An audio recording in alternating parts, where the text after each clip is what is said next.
Namaste bachcho. In last class we discussed about different shapes according to VSEPR theory. Today we will be discussing examples of VSEPR theory. Here in examples only I will also let you know how to write the hybridization of the molecules through trick. Trick के साथ मैं आप लोगों को hybridization निकालना भी यहीं पर सिखा दूंगी.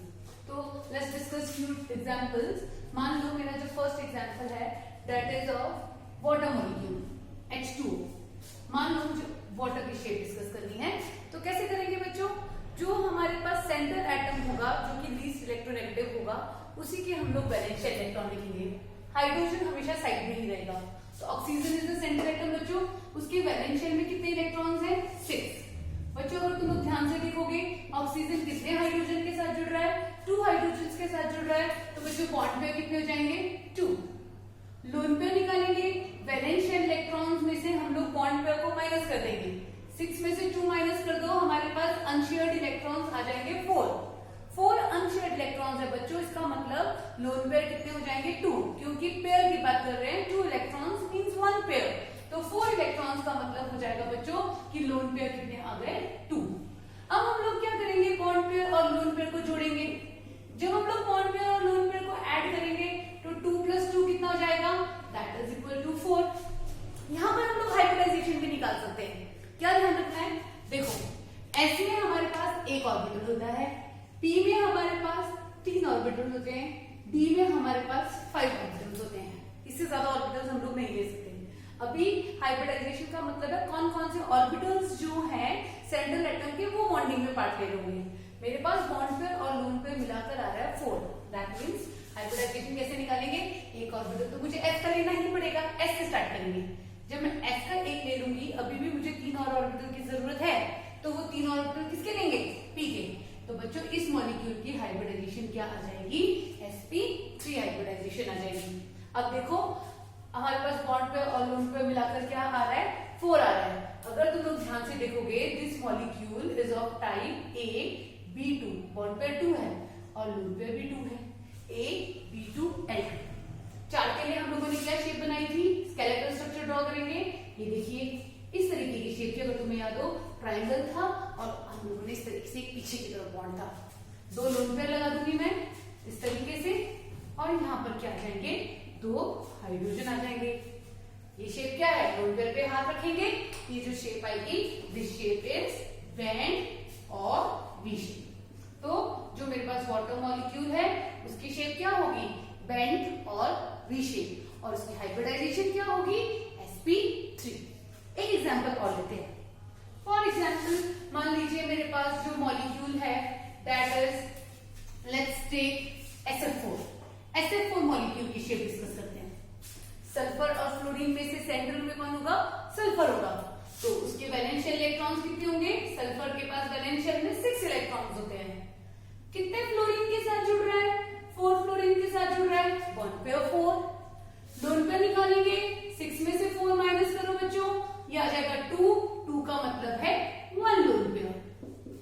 बॉन्ड पेयर और लोन पेयर को ऐड करो, हमारे पास क्या वैल्यू आएगी? 4 बॉन्ड पेयर है और 1 लोन पेयर है. Value will be 5. 5 के लिए हाइब्रिडाइजेशन क्या हो जाएगी बच्चों? S का 1 लेना पड़ेगा, P के 3 ऑर्बिटल्स लेने पड़ेंगे. अभी भी 4 हुए हैं, एक ऑर्बिटल और चाहिए, वो मैं D कर लूंगी. इसका मतलब हाइब्रिडाइजेशन रहेगी sp3d. और ये मॉलिक्यूल का टाइप क्या है? AB4L. 5 के लिए हम लोगों ने क्या शेप बनाई थी? ट्रायंगल बनाया था इस तरीके से और उस पे हम लोगों ने 2 पिरामिड ड्रॉ किए थे. लोन पेयर जो होंगे that is on triangular position. एक लोन पेयर ड्रॉ करना है तो ये लोन पेयर ड्रॉ कर दिया. 4 फ्लोरीन रिप्रेजेंट करेंगे. अगर हमारे यहां देखो अब लोन पेयर पे हाथ रखेंगे. ये शेप एक स्विंग है और इस शेप को हम लोग क्या कहते हैं? सीसॉ. तो SF4 की शेप क्या हो जाएगी? सीसॉ. एक एग्जांपल और देखते हैं. मान लीजिए मुझे जो है शेप निकालनी है, कोई चार्ज आयन लेते हैं. मान लीजिए मुझे शेप निकालनी है NH4 पॉजिटिव की. अब मैंने पॉजिटिव लगा दिया है तो वैलेंस शेल इलेक्ट्रॉन्स में से, क्योंकि पॉजिटिव पॉजिटिव चार्ज है, मैं एक इलेक्ट्रॉन माइनस करूंगी। If it was negative then I would have added that much charge. तो नाइट्रोजन के पास वैलेंस शेल में 5 इलेक्ट्रॉन्स होते हैं, प्लस है तो इसमें -1 करूंगी 4।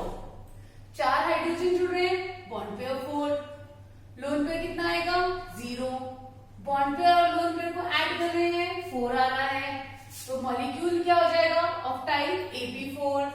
हाइब्रिडाइजेशन भी यहीं पर लिख सकते हैं sp3। 4 के लिए हमारे पास शेप क्या होती है n, स्केलेटल स्ट्रक्चर ड्रॉ करेंगे इस तरीके से, 4 हाइड्रोजन लगाएंगे और 4 की हमारे शेप होती है tetrahedral, so it will be having tetrahedral shape. अगर मान लो मेरे पास मॉलिक्यूल है ICl2 नेगेटिव, इसकी शेप भी निकालते हैं, अनाइन भी ले लेते हैं। Iodine will be the central atom, it is having valence shell electron 7 minus +1 करूंगी क्योंकि नेगेटिव चार्ज है, तो ये आ जाएगा 8। कितने क्लोरीन जुड़ रहे हैं 2 क्लोरीन जुड़ रहे हैं, तो बॉन्ड पेयर हो जाएंगे 2। लोन पेयर निकालेंगे, 8 में से 2 माइनस करेंगे 6 का मतलब है 3 lone pair. Again bond pair और लोन पेयर को ऐड करेंगे तो हमारे पास वैल्यू कितनी आ जाएगी 2 + 3 = 5। हाइब्रिडाइजेशन निकाले 5sp3 4 हो गया, एक d ऑर्बिटल भी ले लेंगे, 6 होता तो मैं d2 कर देती। चलो ये आयोडीन, ये 5 bond, this I have drawn the skeletal structure. अब इसमें मुझे लोन पेयर कितने लगाने हैं 3 लोन पेयर लगाने हैं एट ट्रायंगुलर पोजीशन। ये मैंने 3 लोन पेयर लगा दिए, ये मैंने 2 क्लोरीन रिप्रेजेंट कर लिए। अब अगर इस पे हाथ रखोगे तो साफ दिख रहा है this shape is linear, that means ICl2 negative is having linear shape। एक और है, अगर हमारे पास मॉलिक्यूल के अंदर ऑक्सीजन हो तो उस केस में थोड़ा हम लोगों को ध्यान रखना पड़ेगा। मान लो जो हमारे पास मॉलिक्यूल है, फॉर एग्जांपल मुझे जो शेप निकालनी है that is of XeO3, XeO3 की शेप निकालनी है। ध्यान रखने वाली बात यह है बच्चों कि जब भी ऑक्सीजन होगा, oxygen is always doubly bonded. तो कैसे करेंगे देखो, थोड़ा सा चेंज रहेगा। जिनॉन के वैलेंस शेल में इलेक्ट्रॉन्स हैं 8, कितने ऑक्सीजन जुड़ रहे हैं 3, इसीलिए मैं बॉन्ड पेयर 3 लिखूंगी।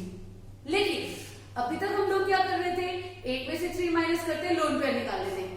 लेकिन बच्चों अभी जो ये 3 है, 3 बॉन्ड्स जो है वो ऑक्सीजन के साथ बना रहा है, and oxygen is always doubly bonded. 2 bonds बनाता है oxygen to complete its octet. तो लोन पेयर निकालते वक्त मुझे करना पड़ेगा 8 - 3 ऑक्सीजन है ना, तो 3 2 6 करना पड़ेगा। दैट मीन्स मेरे पास लोन पेयर कितने आएंगे 2, मतलब 1 लोन पेयर आएगा। क्यों किया मैंने 2 से मल्टीप्लाई, क्योंकि एक ऑक्सीजन 2 बॉन्ड बना रहा है, तो 3 ऑक्सीजन कितने बॉन्ड बना लेंगे 6 बॉन्ड, इसीलिए मैंने 8 में से 6 माइनस किया। बॉन्ड पेयर और लोन पेयर को जोड़ा तो मेरे पास आ गया 3 + 1 4। हाइब्रिडाइजेशन आएगी sp3। Let's draw the shape.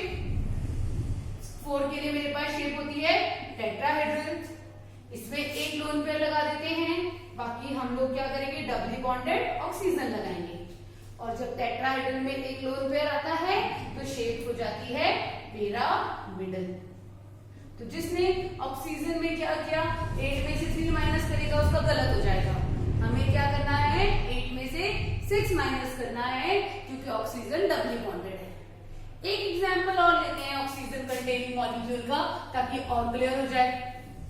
मान लो मेरे पास जो है मॉलिक्यूल है वो है XeOF4, इस टाइप का मॉलिक्यूल है, इसमें अलग अलग हेटेरो एटम्स लेंगे। तो चलो valence shell electrons 8, bond pair check करो, 4 क्लोरीन और 1 oxygen 5।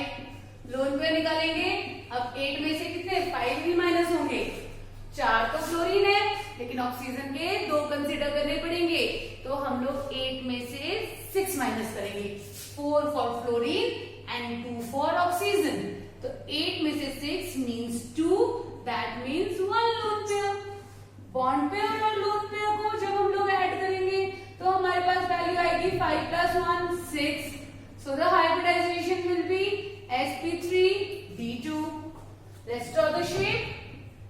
This is the skeletal structure, square with 2 pyramids, 2 lone pair on 2 pyramids, 1 oxygen oxygen doubly bonded and rest are, there is one lone pair.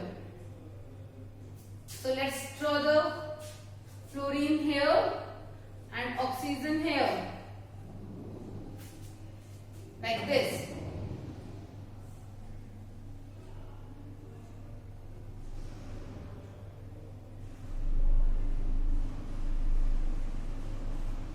Now, if we see the shape, keep your hand at the lone pair. Now, square is with one pyramid. So the shape will be square pyramidal. This is how you can use the method and deduce the shape and even hybridization of different types of molecules, of cations, anions, as well as oxygen containing compounds. Thank you.